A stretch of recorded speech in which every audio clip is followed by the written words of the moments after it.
Boa noite. Eu me chamo Ana Clara e sou neta de Tiago, o homem desta história, e cresci naquelas estradas de terra da Vila do Brejo, lá no interior do Maranhão.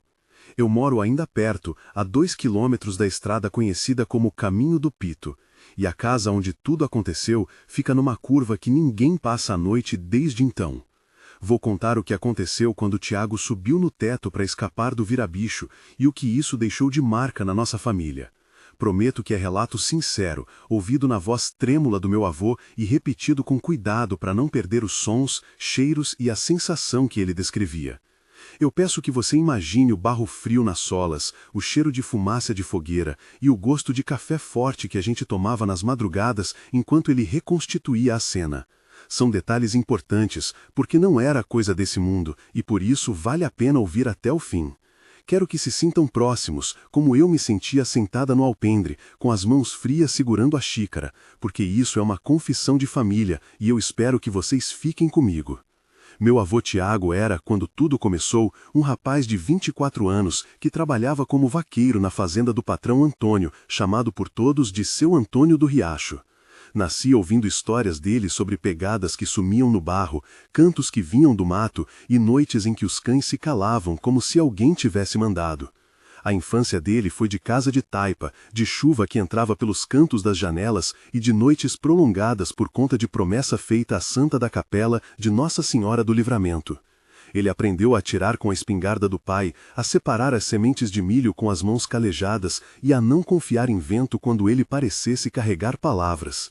Desde menino, Tiago dizia que via coisas no mato que as pessoas mais velhas chamavam de visões de cansaço.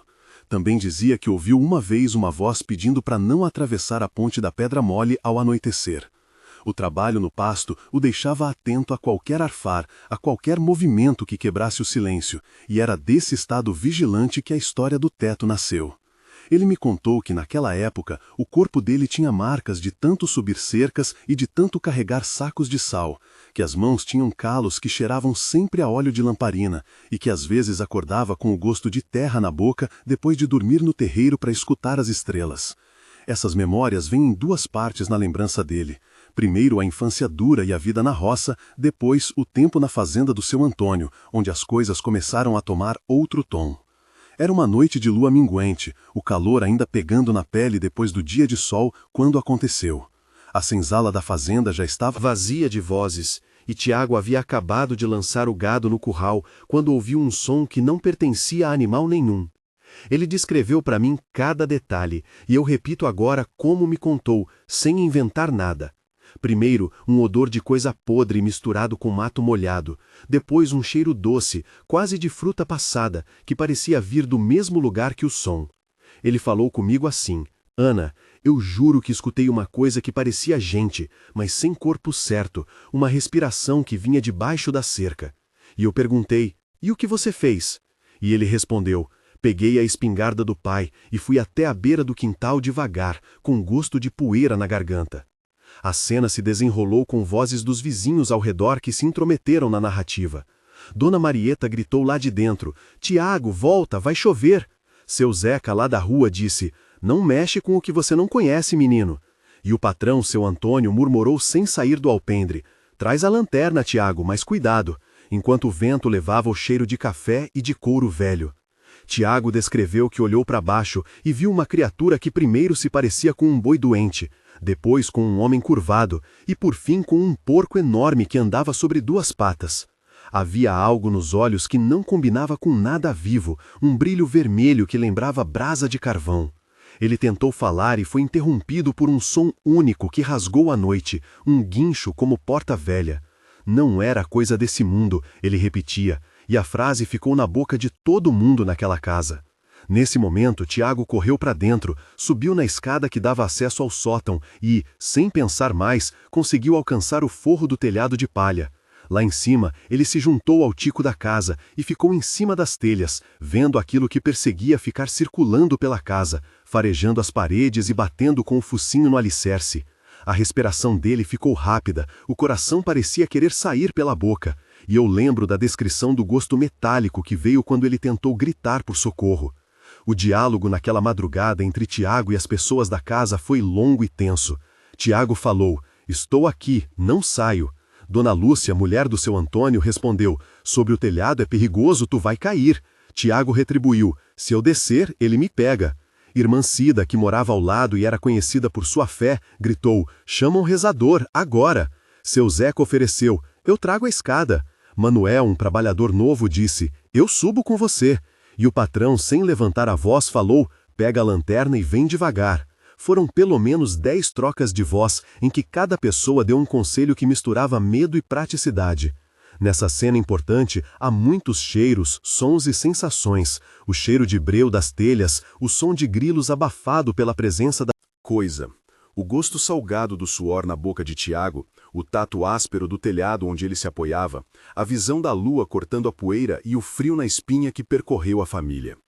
Essa troca contínua, com vozes que se sobrepunham, fez com que Tiago ficasse firme no teto por horas, observando a criatura roçando o corpo na parede, farejando o chão e deixando ali um pó fino que parecia algodão queimado.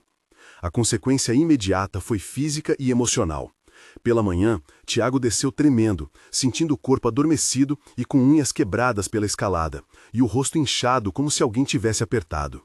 Ele deixou claro que sentia um formigamento que subiu da sola do pé até a cintura, uma sensação que lembrava choques fracos. A família reagiu com pavor e cuidado. Dona Marieta fez uma tigela de chá forte com ervas e anis. Lúcia foi buscar o padre Raimundo na capela, e irmã Cida contou que chamaria um rezador conhecido das redondezas, chamado Seu Tonho. O diagnóstico local foi simples para eles: maldição ou trabalho de alguém que mexeu com forças do mato. A busca por cura começou com rezas improvisadas na cozinha, com óleo ungido e com o trabalho do rezador. Tiago participou de um círculo de oração, onde o rezador bateu a mão sobre a cabeça dele e disse palavras que pareciam mais um lamento do que uma instrução. O diálogo entre o rezador e Tiago teve 6 trocas claras. Tonho falou: fecha os olhos e lembra do seu batizado. Tiago respondeu: estou lembrando. Tonho perguntou: tu fez algum acordo ou viu algo estranho no trabalho? Tiago disse: vi e subi no telhado. Tonho insistiu: não conte isso a quem não acredita. Tiago murmurou: já contei. E Tonho concluiu: então vamos marcar as cruzes e esperar o dia nascer. Havia aroma de manjericão queimado, o sabor amargo do café forte na boca dos que rezavam, o calor das mãos que tocavam a testa de Tiago e a sensação de que algo havia realmente saído do corpo dele, ao menos por algumas horas. Mas a cura não foi completa. Tiago teve pesadelos recorrentes e evitava olhar para o mato. E a família começou a reparar mudanças pequenas, como o caso das plantas que murchavam perto do local por onde a criatura havia passado. Algumas noites depois, aconteceu uma segunda aparição que ampliou a crença de todo mundo de que havia uma força velha ali. Tiago já tinha voltado ao trabalho, mas numa saída ao amanhecer, ele sentiu que algo seguia pelo caminho de barro. Ele descreveu que ouviu um ruído de cascos que não batiam no chão direito, e quando se virou, viu o animal com cabeça de porco e corpo de homem surgindo do brejo. Ele tentou correr, e a criatura, sem conseguir manter as duas formas, virou uma coisa que rosnou e empurrou uma cerca, causando um estrondo de madeira e um cheiro de ferro. Na fuga, Tiago chamou por Manuel e por Neto, que vinham pensando em ir ao mercado. Manuel disse: corre para o galpão. Neto gritou: lá dentro tem portas. Tiago respondeu: não vou entrar, vai me prender. E a pressa de vozes se transformou em silêncio quando a coisa passou rente à parede onde a comida do gado estava pendurada. Esse segundo incidente teve um ar mais físico, com gritos abafados, poeira nos olhos e gosto de sangue que ele sentiu ao arranhar a mão numa cerca. Foram cenas de pânico que mudaram quem o rodeava, e o medo coletivo fez com que a vizinhança se unisse por um tempo. O gosto da derrota ficou no ar, e a frase que todos repetiam era a mesma: não era coisa desse mundo. Mais adiante eu passo a palavra a outra pessoa que reuniu informações sobre a fazenda vizinha e fez um relato que conecta esse evento a uma versão maior da lenda.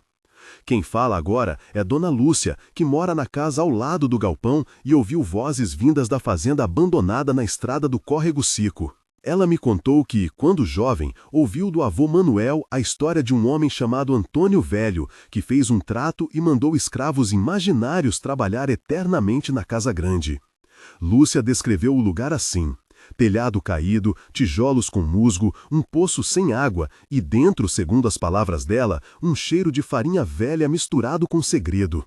Ela lembrou nomes do passado como o Padre Raimundo, que batizou as crianças, seu Zeda, que era o caçador da vila, irmã Cida, que guardava velas, Tonho, o rezador que sempre reclamava de sono e de visão ruim, Dona Marieta, que cozinhava para os trabalhadores, e Neto, o rapaz que voltou da cidade com dinheiro e acabou com um problema no peito.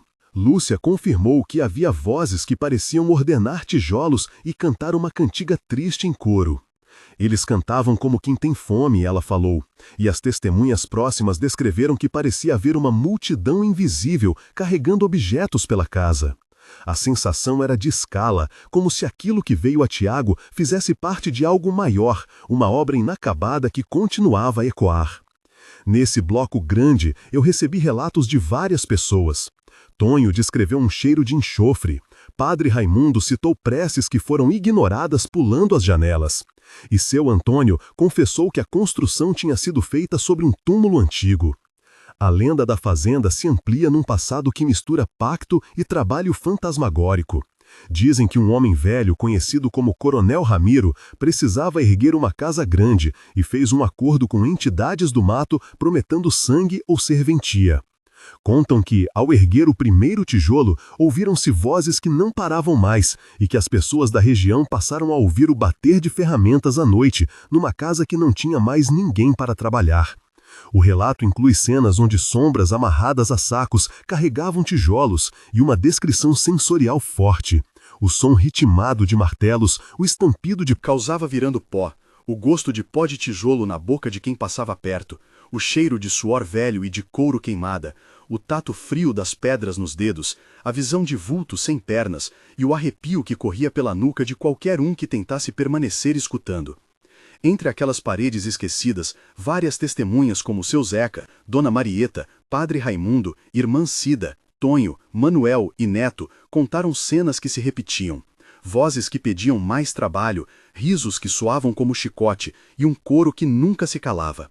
Havia relatos de um trabalhador que viu mãos sem corpo penduradas nas vigas e de uma criança que brincou perto do poço e contou que ouviu alguém pedir por unhas para cortar. A narrativa da fazenda se torna então uma mitologia local, com nomes repetidos que dão forma ao terror e à curiosidade. A fazenda do Coronel Ramiro, a estrada do Córrego Seco, a casa grande que ruía e a capela de Nossa Senhora do Livramento onde as pessoas procuravam consolo.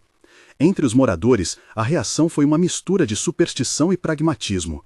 Alguns passaram a evitar a estrada, outros contrataram rezadores, e poucos, já aconchegados à modernidade, tentaram gravar as vozes com aparelhos e só registraram estática e um sopro que parecia dizer «trabalha mais». Há momentos de tensão que eu preciso descrever com calma, porque são as passagens que prendem a respiração. O primeiro desses momentos foi quando Tiago viu o vulto encostando o focinho na parede de taipa. O tempo pareceu esticar, os grilos silenciaram, o mundo encolheu a um único som de respiração, e a única troca de ar era o dele. Ele descreveu 3 ações lentas, o focinho roçando, a sombra se curvando e a respiração parando de repente, e durante 500 caracteres senti o medo dele como se fosse meu. O segundo momento foi durante a reza de Tonho, quando uma voz respondeu de dentro da casa e disse o nome de Tiago. A cena ficou tão densa que o cabelo dos presentes se arrepinhou, a vela estourou e o cheiro de manjericão virou nota aguda de pimenta, totalizando cerca de 550 caracteres de suspense concentrado. O terceiro momento de tensão ocorreu quando a criatura entrou no galpão e derrubou a porta com um som que parecia madeira quebrando ao meio. A poeira subiu, o gosto de ferro encheu a boca e os passos dos homens cessaram por instantes enquanto o perigo se esgueirava, mais 600 caracteres de descrição lenta e sufocante. Esses momentos foram contados e recontados na feira, na procissão, e em todos eles a repetição de «não era coisa desse mundo» marcou cada narração. Voltando a relatos menores antes do epílogo, há 3 causos curtos que complementam a atmosfera. Primeiro, a história da boneca de porcelana que Lúcia ganhou quando menina e que em noites chuvosas pedia para cortarem as unhas. A boneca deixava rastros de pó na cama e uma unha quebrada aparecia no travesseiro. Segundo, um rapaz chamado Neto que voltou rico da cidade e se trancou no quarto sobre o poço porque jurava ouvir alguém pedir água durante a noite. Quando abriram, acharam marcas de mãos na parede e um bilhete rabiscado que dizia «Traz mais». Terceiro, a lenda de um homem que tentou capturar a criatura com uma rede e acabou preso numa febre que fez o corpo apodrecer aos poucos. Seu nome era Antônio Velho e disseram que ele passou a caminhar à frente da procissão pedindo perdão. Cada causo tem vozes de testemunhas. Dona Marieta comenta a boneca, Padre Raimundo relata o bilhete e Manuel descreve o fim de Antônio Velho. Esses pequenos relatos têm sensações próprias, cheiro de mofo na boneca, som de água pingando no poço, tato pegajoso nas paredes e visão de algo que não deveria estar ali. Antes de seguir para o encerramento, eu peço que, se você já viveu algo parecido, escreva nos comentários uma frase simples como "vi vulto na estrada" ou "ouvi vozes na fazenda". Histórias como a sua ajudam a gente a entender que não somos os únicos que carregam esses causos e nos deixam mapear as lendas da região. No epílogo, eu abro 3 momentos temporais para mostrar as consequências e manter a ambiguidade que sempre fica. Um mês depois, a vila estava inquieta, mas ainda prática. Tiago voltara a trabalhar em dias e passava a mão no telhado quando passava, olhando o céu. Havia conversa na feira sobre quem iria vender ou quem ficaria com o gado do patrão, e o padre Raimundo organizou uma bênção coletiva. Pessoas como Dona Marieta e Irmã Cida preparavam ervas e prata para pendurar nas portas, e o rezador Tônio fazia rondas noturnas com uma lamparina. A atmosfera era de cuidado vigilante. O cheiro de incenso misturado com café era rotina. As roupas de Tiago tinham remendos novos, e a frase "não era coisa desse mundo" soava mais como um aviso do que como um grito. 3 meses depois, as crianças da vila já contavam a história como se fosse um conto de assombrações, acrescentando detalhes e tornando a criatura maior do que fora. Neto, que havia voltado da cidade, ficou com dificuldade de dormir e procurou um curandeiro na cidade vizinha. Manuel deixou de ir ao pasto sozinho à noite e passou a pedir companhia. A memória já se moldava em mito e a comunidade começou a usar a lenda para manter jovens obedientes à madrugada. 6 meses depois, algumas coisas tinham mudado. A casa do patrão foi reformada por medo de perder renda. O galpão foi cercado e decorado com símbolos que as pessoas acreditavam afastar o mal. Tiago, embora nunca mais tivesse a mesma tranquilidade, passou a contar a história sentado no alpendre como advertência.